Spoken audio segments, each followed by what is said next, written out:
ನಮಸ್ಕಾರ ವೀಕ್ಷಕರೇ, ಕನ್ನಡ ಮಾಹಿತಿ ಕೇಂದ್ರ ಯೂಟ್ಯೂಬ್ ಚಾನಲ್ನ ವಿಡಿಯೋ ನೋಡಲು ನಿಮಗೆ ಆತ್ಮೀಯವಾದ ಸ್ವಾಗತ. ಸ್ನೇಹಿತರೆ, ಮಹಿಳೆಯರಿಗೆ ವರ್ಷಕ್ಕೆ 1 ಲಕ್ಷದಂತೆ ತಿಂಗಳಿಗೆ 8,330 ರೂಪಾಯಿನಂತೆ ನೇರವಾಗಿ ಅವರ ಬ್ಯಾಂಕ್ ಖಾತೆಗೆ ಪಡೆಯುವಂಥ ಮಹಾಲಕ್ಷ್ಮಿ ಯೋಜನೆ. ಹೌದು ಸ್ನೇಹಿತರೆ, ಈ ಒಂದು ವಿಡಿಯೋದಲ್ಲಿ ನಾನು ಮಹಾಲಕ್ಷ್ಮಿ ಯೋಜನೆಯ ಬಗ್ಗೆ ಒಂದು ಅಪ್ಡೇಟ್ ಅಥವಾ ಮಾಹಿತಿಯನ್ನು ನೀಡಲು ಬಂದಿದ್ದೇನೆ.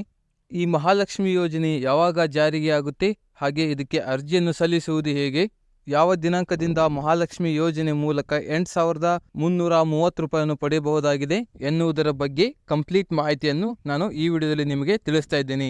ಬನ್ನಿ ಸ್ನೇಹಿತರೆ, ವಿಡಿಯೋವನ್ನು ಶುರು ಮಾಡೋಣ. ವಿಡಿಯೋನ ಶುರು ಮಾಡೋಕ್ಕಿಂತ ಮುಂಚೆ ನೀವಿನ್ನೂ ನಮ್ಮ ಯೂಟ್ಯೂಬ್ ಚಾನಲ್ನ ಸಬ್ಸ್ಕ್ರೈಬ್ ಮಾಡಿಲ್ಲ ಅಂತಂದರೆ ಈ ಕೂಡಲೇ ಸಬ್ಸ್ಕ್ರೈಬ್ ಮಾಡಿ, ಅಲ್ಲಿ ಕಾಣ್ತಿರೋ ಬೆಲ್ ಬಟನ್ ಒತ್ತಿ ಹಾಗೆ ಆಲ್ ಎಂದು ಕ್ಲಿಕ್ ಮಾಡಿ. ಹೌದು ಫ್ರೆಂಡ್ಸ್, ಬಹಳಷ್ಟು ಜನ ಈ ಒಂದು ಮಹಾಲಕ್ಷ್ಮಿ ಯೋಜನೆ ಬಗ್ಗೆನೇ ಈಗ ಮಾತಾಡ್ತಾ ಇದ್ದಾರೆ. ವೀಕ್ಷಕರೇ, ಇದೊಂದು ಕಾಂಗ್ರೆಸ್ ಕಡೆಯಿಂದ ಒಂದು ಯೋಜನೆಯನ್ನು ಅನೌನ್ಸ್ ಮಾಡಲಾಗಿದೆ. ರಾಜ್ಯ ಸರ್ಕಾರದಲ್ಲಿ ಹೇಗೆ ಗೃಹಲಕ್ಷ್ಮಿ ಯೋಜನೆ ಇದೆಯೋ ಅದೇ ರೀತಿ ಕೇಂದ್ರ ಸರ್ಕಾರದಲ್ಲಿ ಮಹಾಲಕ್ಷ್ಮಿ ಯೋಜನೆ ರೂಪಿಸಬೇಕೆಂದು ಕಾಂಗ್ರೆಸ್ ಈ ಯೋಜನೆಯನ್ನು ರೂಪಿಸಿದೆ. ಈ ಒಂದು ಯೋಜನೆಯ ಮೂಲಕ ಬಡ ಕುಟುಂಬದ ಯಜಮಾನಿಗೆ ಪ್ರತಿ ವರ್ಷ 1 ಲಕ್ಷದಂತೆ ತಿಂಗಳಿಗೆ 8,333 ರೂಪಾಯಿ ಥರ ಟಕ್ ಅವರ ಬ್ಯಾಂಕ್ ಖಾತೆಗೆ ಜಮಾ ಆಗುತ್ತದೆ. ವೀಕ್ಷಕರು, ಇದೊಂದು ಕಾಂಗ್ರೆಸ್ ಪಾರ್ಟಿಯ ಒಂದು ಪ್ರಣಾಳಿಕೆ ಆಗಿದೆ. ಕಾಂಗ್ರೆಸ್ ಪಾರ್ಟಿ ಕೇಂದ್ರದಲ್ಲಿ ಬಹುಮತದಿಂದ ಅಧಿಕಾರಕ್ಕೆ ಬಂದರೆ ಮಾತ್ರ ಈ ಒಂದು ಯೋಜನೆ ಜಾರಿಗೊಳ್ಳುತ್ತೆ ಫ್ರೆಂಡ್ಸ್.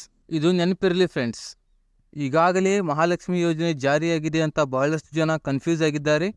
ಇಲ್ಲ ಫ್ರೆಂಡ್ಸ್, ಮಹಾಲಕ್ಷ್ಮಿ ಯೋಜನೆ ಇನ್ನೂ ಕೂಡ ಜಾರಿಯಾಗಿಲ್ಲ. ಕಾಂಗ್ರೆಸ್ ಪಾರ್ಟಿ ಹೇಳಿರುವಂಥ ಒಂದು ಯೋಜನೆ ಅಷ್ಟೇ ಇದು. ಮುಂದೆ ಏನಾದರೂ ಲೋಕಸಭೆಯಲ್ಲಿ ಭರ್ಜರಿ ಬಹುಮತದಿಂದ ಕಾಂಗ್ರೆಸ್ ಪಾರ್ಟಿ ಕೇಂದ್ರದಲ್ಲಿ ಅಧಿಕಾರಕ್ಕೆ ಬಂದರೆ ಮಾತ್ರ ಈ ಒಂದು ಯೋಜನೆ ಜಾರಿಯಾಗುತ್ತೆ ಫ್ರೆಂಡ್ಸ್. ಈಗಾಗಲೇ ಬಹಳಷ್ಟು ಮಹಿಳೆಯರು ಪೋಸ್ಟ್ ಆಫೀಸ್ನಲ್ಲಿ ತಮ್ಮ ಖಾತೆಯನ್ನು ತೆಗಿಲಿಕ್ಕೆ ಮುಂದಾಗ್ತಿದ್ದಾರೆ. ಅದಕ್ಕೆ ಬೇಕಾದಂಥ ಡಾಕ್ಯುಮೆಂಟನ್ನು ರೆಡಿ ಮಾಡ್ಕೊಳ್ತಾ ಇದ್ದಾರೆ. ವೀಕ್ಷಕರೇ, ಸದ್ಯಕ್ಕೆ ಈ ಮಹಾಲಕ್ಷ್ಮಿ ಯೋಜನೆ ಇನ್ನೂ ಜಾರಿಯಾಗಿಲ್ಲ. ಮುಂದಿನ ದಿನದಲ್ಲಿ ಇದೇನಾದರೂ ಜಾರಿ ಆದರೆ ನಮ್ಮ ಯೂಟ್ಯೂಬ್ ಚಾನಲ್ ನಿಮಗೆ ಖಂಡಿತವಾಗಿ ಅದರ ಬಗ್ಗೆ ಮಾಹಿತಿಯನ್ನು ಕೊಟ್ಟೇ ಕೊಡ್ತೇವೆ. ಈ ಒಂದು ವಿಡಿಯೋ ಮೂಲಕ ನಿಮ್ಮ ಕನ್ಫ್ಯೂಸ್ ಕ್ಲಿಯರ್ ಆಗಿದ್ದರೆ ತಪ್ಪದೇ ಈ ವಿಡಿಯೋಕ್ಕೆ ಒಂದು ಲೈಕ್ ಮಾಡಿ, ಹಾಗೆ ಈ ವಿಡಿಯೋನು ಎಲ್ಲ